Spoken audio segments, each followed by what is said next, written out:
Assalamualaikum warahmatullahi wabarakatuh. Kami dari kelompok 1 akan mempresentasikan hasil kerja dari kelompok kami.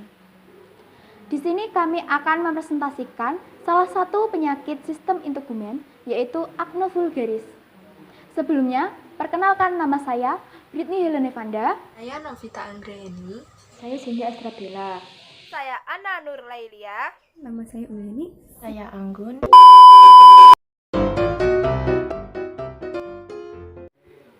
Baik, di sini saya akan menjelaskan bagaimana sih definisi dari acne vulgaris.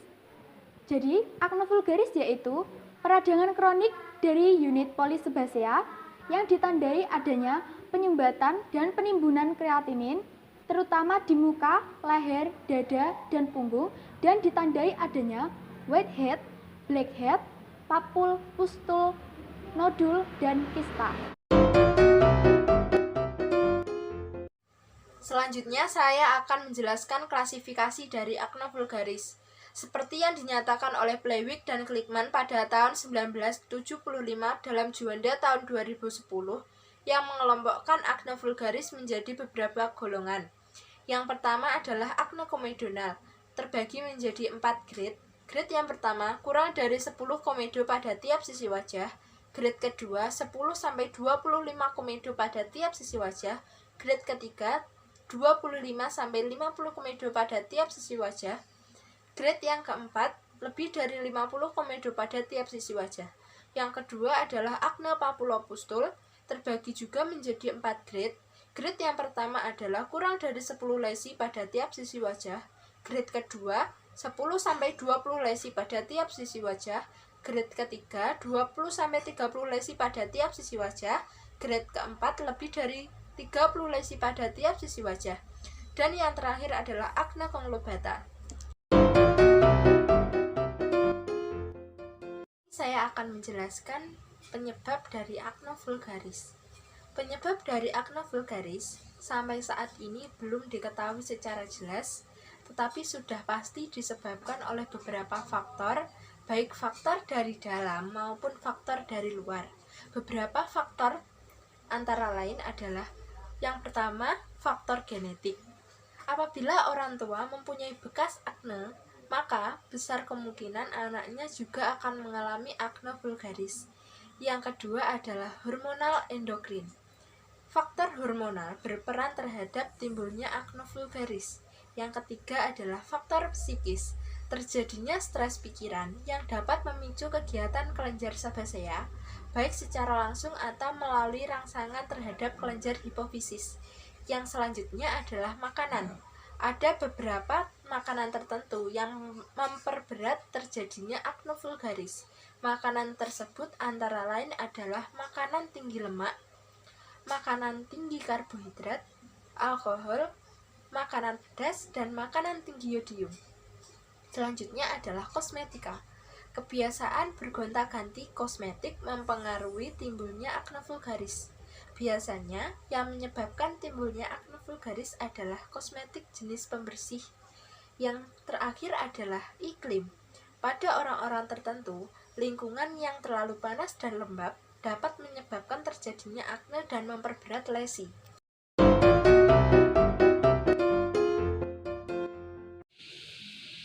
Baik teman-teman, di sini saya akan menjelaskan patofisiologi acne vulgaris. Patofisiologi acne vulgaris, selama usia anak-anak, kelenjar sebasan berfungsi. Kelenjar ini berada di bawah kendali endokrin, khususnya hormon-hormon endokrin. Dalam usia pubertas, hormon endokrin menstimulasi kelenjar sebasea dan menyebabkan kelenjar tersebut membesar serta mensekresikan suatu minyak alami. Minyak alami yaitu sebum yang merembes naik hingga puncak folikel rambut dan mengalir keluar permukaan kulit. Pada remaja yang berjerawat, stimulasi endokrin akan meningkatkan daya responsif kelenjar sebasea sehingga akne terjadi ketika ductus pecosebacus tersumbat oleh tumpukan sebum. Bahan bertumpuk ini akan membentuk komedo. Itu penjelasan dari saya.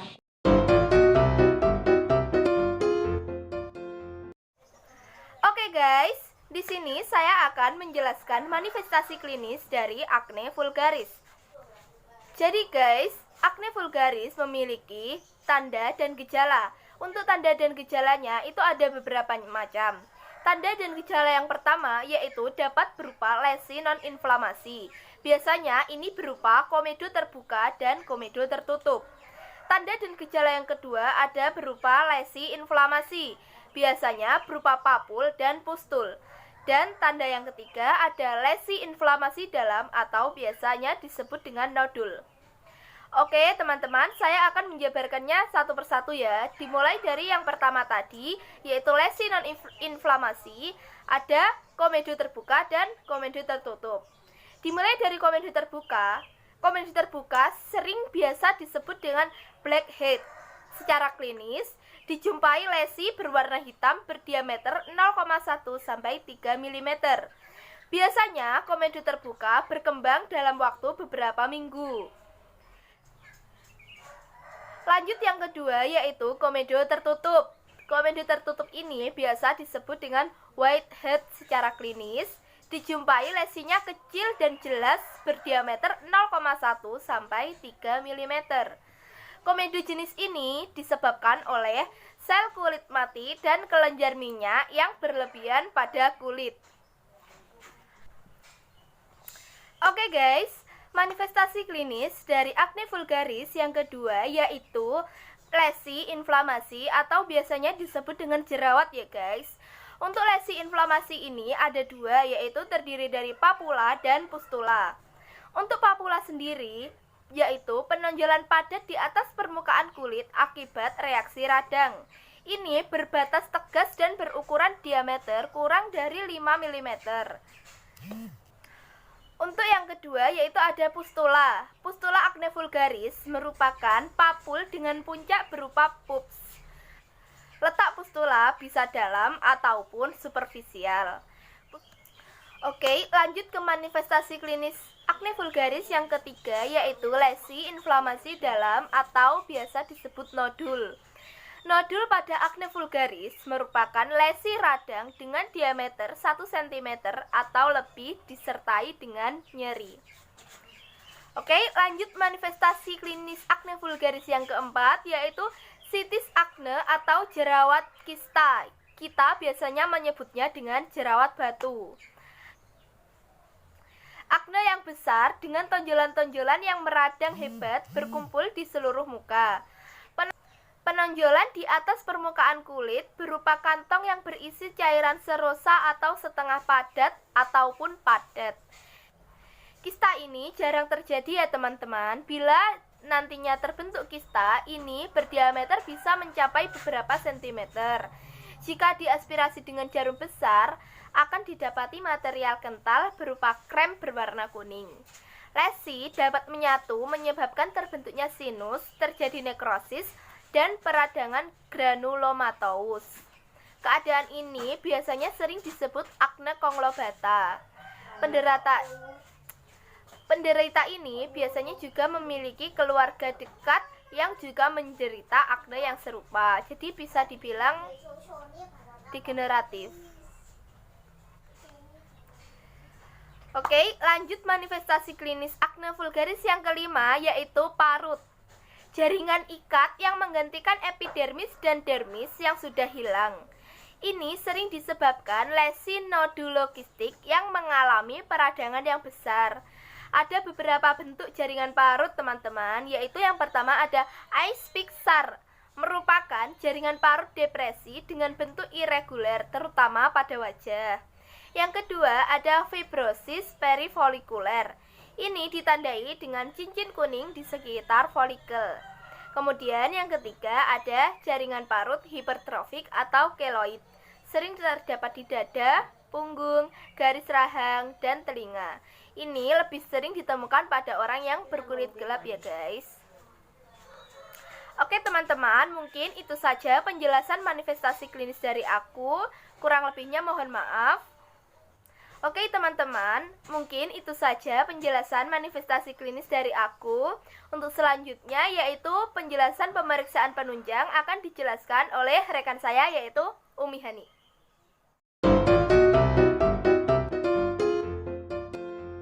Nah, di sini saya akan menjelaskan tentang pemeriksaan penunjang dari akne vulgaris atau jerawat. Diagnosis jerawat atau akne vulgaris umumnya dapat ditegakkan berdasarkan gejala klinis. Namun, pemeriksaan penunjang jarang digunakan dalam diagnosis jerawatnya. Pemeriksaan laboratorium dapat dilakukan apabila ada pasien akne yang dicurigai adanya androgenisme atau peningkatan androgen di dalam darah. Nah, pada pasien dengan adanya tanda virilisasi atau tingginya tingkat testosteron pada wanita, perlu pemeriksaan penunjang dari level testosteron, seperti testosteron bebas, DHEAS, hormon luteinizing, dan follicle stimulating hormone.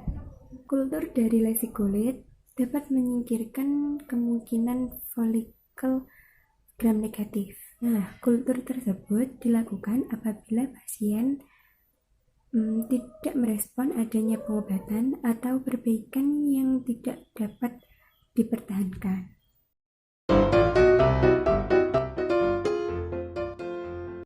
Selanjutnya, saya akan menjelaskan bagaimana pencegahan dari akne vulgaris. Yang ke-1, menghindari peningkatan jumlah sebum dengan cara mengurangi makan makanan yang berlemak. Yang kedua, menghindari faktor pemicu, misalnya dengan hidup teratur dan sehat, cukup istirahat, dan menghindari stres. Yang ketiga, mengurangi penggunaan kosmetika, menghindari pemencetan lesi, dan menghindari polusi dan debu.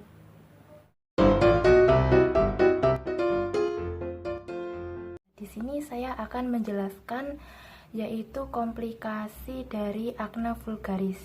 Komplikasi dari akne vulgaris ini terbagi menjadi 5. Yang pertama yaitu localized cellulitis, kista jerawat yang meradang dan menyebabkan infeksi jaringan di sekitarnya. Yang kedua, hiperpigmentasi. Hiperpigmentasi ini adalah kulit dengan pigmen yang gelap. Jerawat ini akan meradang dan menyebabkan peningkatan produksi melanin. Yang ketiga yaitu akne conglobata, bentuk dari jerawat nodular yang menyebabkan saluran sinus epitel bertebal. Ini adalah bentuk jerawat yang paling parah. Dan yang keempat yaitu akne keloidalis, merupakan individu yang memiliki kecenderungan genetik untuk melakukan reaksi keloid dan mengakibatkan peradangan di daerah jenggot. Yang kelima yaitu komplikasi akibat peradangan. Yang pertama dapat menyebabkan mukosa pada hidung itu kering. Terus yang kedua itu kulit wajah ini menjadi kering dan mengakibatkan kulit menjadi kebiruan. Itulah presentasi dari kelompok kami, kurang lebihnya kami mohon maaf. Sekian, wassalamualaikum warahmatullahi wabarakatuh.